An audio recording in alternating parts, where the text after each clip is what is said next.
আলাইকুম, আমি একটা ছোট বোন, রাসেল ভাইয়ের এটা একটা আপন বোন।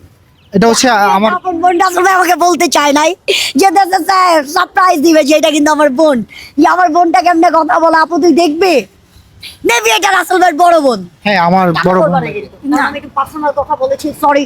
আর কোনো ভিডিও দরকার নেই, এটা রাসেল ভাইয়ের আপন বোন, বুঝতেই তো পারছো। মানে আমার, তুমিও তো আমার বোন, ছোট মানে আমার বোন, যে আমার তো আম্মু আব্বু সিক্রেটলি কিন্তু বেঁচে আছে। যে আমি বলি না, সিক্রেটলি আমার মাম্মা পাপ্পা দুজনে বেঁচে আছে। যে আমার পাপ্পা হয়তো বা মারা গেছে, আমার মাম্মা বেঁচে আছে। হাকিমের বাড়িতে আমার নিচের বাড়িও আছে। হ্যাঁ ডুপ্লেক্স। আমি যে ফকিন্দের বাচ্চা তা কিন্তু না, আমি কিন্তু এই জায়গার মধ্যে সবাই ইচ্ছা মতো গাইলাই। ডুপ্লেক্স বাড়ি আছে না? নর্মাল বাড়ি আছে, Normal বাড়ি আছে। নর্মাল বাড়ি।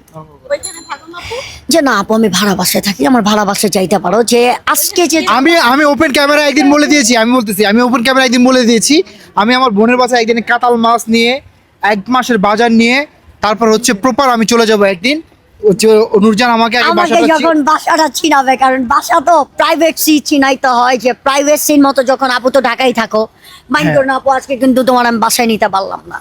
কারণ আমার, তুমি ক্লান্ত হয়ে আসছো, অনেকটা ক্লান্ত হয়ে আসছো, যেটা বলার মতো ভাষা নাই আমার। আরেকদিন এসে যাবে। যে পাইলা লজ্জা, যে